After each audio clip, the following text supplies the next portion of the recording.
A finales del año 2012 y durante el periodo papal de Benedicto XVI, salieron a la luz una serie de documentos que involucraban al Vaticano en situaciones de corrupción, entre las cuales estaban el chantaje a obispos homosexuales, informes sobre cardenales masones y cartas dirigidas a algunos obispos en el que se les comprometía en casos de involucrados con menores, entre muchas otras cosas más. El robo de estos documentos tan comprometedores para la Iglesia Católica se le adjudicaron al que fuera mayordomo personal del Papa Benedicto, el italiano Paolo Gabriel.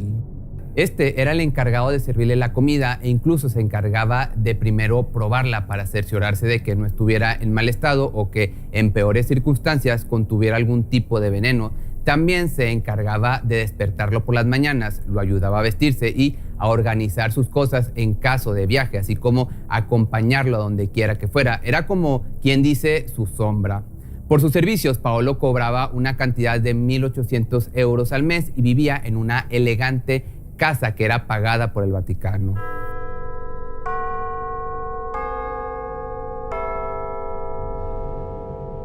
Pero como mencioné anteriormente, en el año 2012 se destapó un gran escándalo para la Iglesia Católica, y sí, otro más, por la filtración de unos documentos de alta privacidad y que estaban celosamente cuidados. A este suceso se le conoció como el escándalo de Vatilix.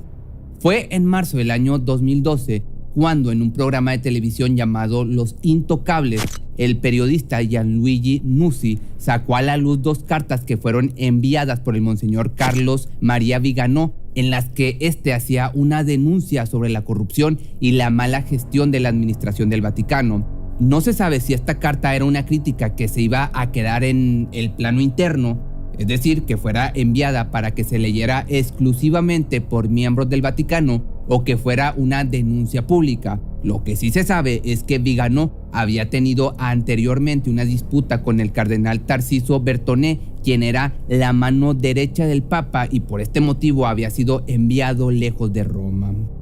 Después de la exposición pública de estas cartas, Nuzzi publicó un libro llamado Las Cartas Secretas del Vaticano Benedicto XVI. En él habla sobre toda la información que se había filtrado. Entre esta estaba la confesión del secretario y fundador de la Congregación Mexicana Legionarios de Cristo, Marcial Maciel, que había sido acusado de aprovecharse de los más pequeñitos y tener hasta 2 esposas e hijos, que por cierto este video ya lo puedes encontrar en mi canal de YouTube o en Facebook. También había algunas cartas que eran de parte de obispos dirigidas al Papa, en las que se les comprometía como encubridores de casos de abusadores de menores en sus congregaciones. Revelaba de igual forma las finanzas personales del Papa, las grandes cantidades de dinero que se destinaban a propiedades, entre otros gastos innecesarios. También se hablaba de cómo el Comité de las Finanzas y Gestión del Vaticano había perdido, entre comillas,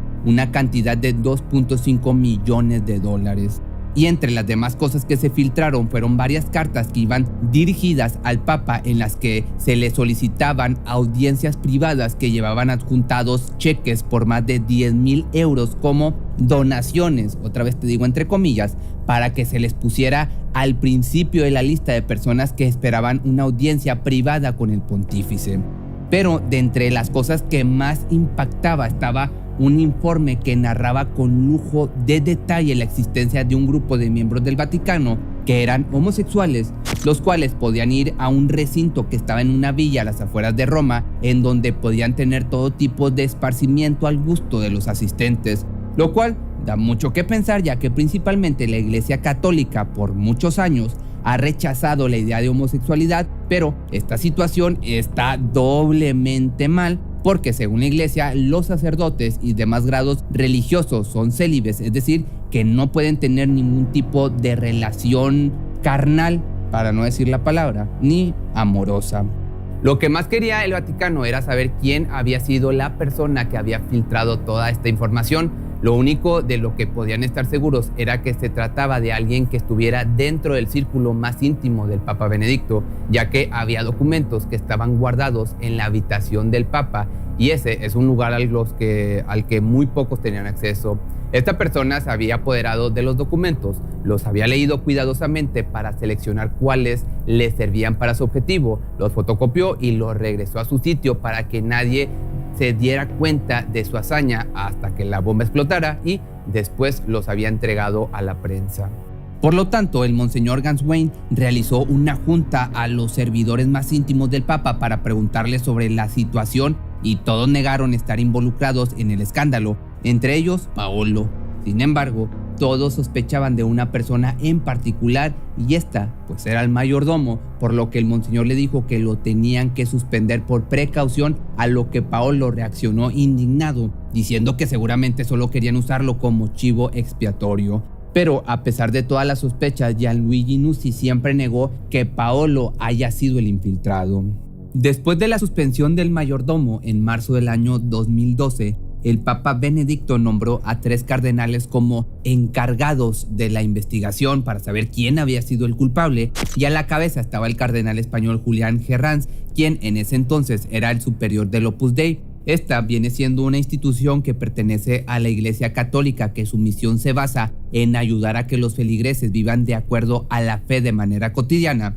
La idea es que cualquier persona pueda tomar el camino de la santificación y no solo los religiosos. Para el 24 de mayo del mismo año, las autoridades registraron la casa de Paolo, en donde se encontraban su mujer y sus hijos, y después de algunas horas en las que estuvieron buscando minuciosamente, encontraron 82 cajas que contenían documentos, de los cuales algunos eran originales y otros eran copias, 2 discos duros con información confidencial, un cheque por 100,000 euros a nombre de Joseph Ratzinger, firmado por la Universidad Católica de Murcia, y pepitas de oro que figuraban como donaciones al Papa, y una muy valiosa primera edición de la epopeya latina, la Eneida, narrada por Virgilio, del año de 1581. Luego de este hallazgo, Paolo Gabriel fue detenido y una vez que se vio descubierto, confesó todo, alegando ser un infiltrado del Espíritu Santo y que todo lo había hecho por el bien del Papa Benedicto, para ayudarlo en la lucha contra el mal que estaba apoderándose de la Iglesia Católica. Dijo también que pensó que el revelar esos oscuros secretos ayudaría a la Iglesia a retomar el camino correcto.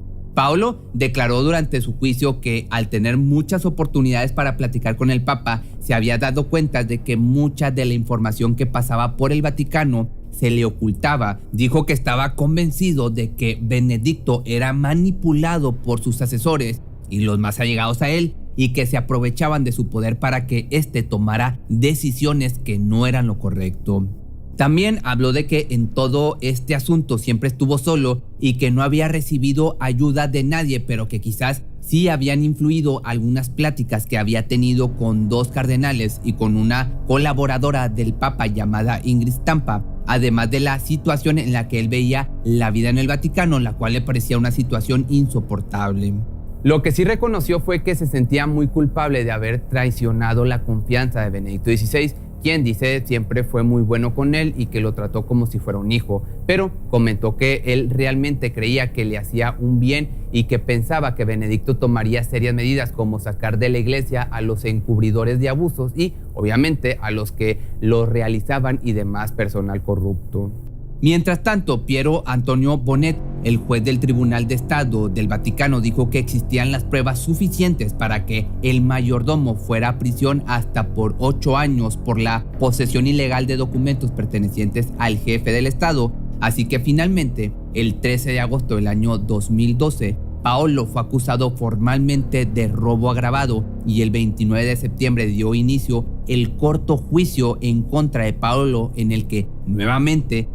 aceptaba todos los cargos, pero además de esto, Paolo también realizó otras declaraciones. Se quejó de la policía del Vaticano, dijo que la celda en la que lo habían puesto era demasiado pequeña, en donde incluso batallaba para moverse, y que los 15 días que había permanecido ahí, todo el tiempo le habían dejado la luz encendida y que no había podido descansar bien. Luego de estas declaraciones, las autoridades comentaron que esto lo habían hecho para que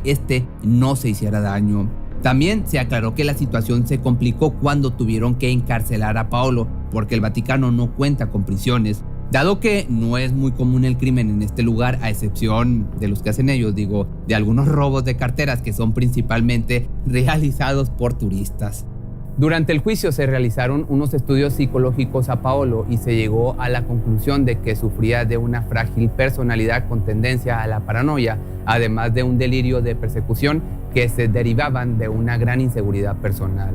Una vez terminó el juicio, el veredicto fue fácil de tomar. Paolo fue declarado culpable de todos los cargos y condenado a 3 años de cárcel que después se redujeron gracias a sus abogados a 18 meses de prisión y tiempo después, el 26 de agosto recibió la visita del Papa para otorgarle el perdón por sus acciones con la única condición de que mostrara señales reales de arrepentimiento y se disculpara con el Papa y todas las personas que trabajaban en el Vaticano por el gran problema que les había causado, por lo que el 22 de diciembre del año 2012, Paolo recibió el indulto papal. Para el 28 de febrero del año 2013 pasó un acontecimiento que marcó a la Iglesia Católica. Joseph Ratzinger, o mejor conocido como Benedicto XVI, renunció a su cargo como papa. Según sus más allegados, este no había renunciado por la información filtrada ni por el escándalo. Según estos, la razón de la renuncia era algo mucho más grande. Dijeron que algo tan pequeño como un simple escándalo jamás habría podido con el papa, que no sé qué tan cierto sea esto. Pero, por otro lado, pasaron los 18 meses que Paolo tenía que estar en prisión y este empezó a trabajar en el Bambino Gesù, que es el hospital pediátrico más importante de Roma. Muchos medios de comunicación lo buscaron para que este personaje declarara cómo se sentía al respecto de su libertad y obviamente para sacarle más información, pero este jamás volvió a hablar públicamente del caso ni volvió a aparecer alguna imagen de él en ningún medio. No se supo nada de este hasta diciembre del año 2020, cuando perdió la vida. Finalmente, Ratzinger declaró que los motivos reales de su renuncia habían sido que sus capacidades físicas y su salud iban en declive, así como sus capacidades mentales. Obviamente, aún se cree que todo el escándalo es en gran parte la verdadera razón por la cual renunció. Pero al final, como siempre te digo en este tipo de casos, ya depende la creencia de cada quien y pues sí, ya depende cada quien lo que quiera creer. Si te gustó este video, no olvides seguirme en mis redes sociales y si tienes algún tema en específico que te gustaría que hiciera, pues mándame un correo que es correo@pepemisterio.com.mx o me puedes seguir o escribir en mis redes sociales.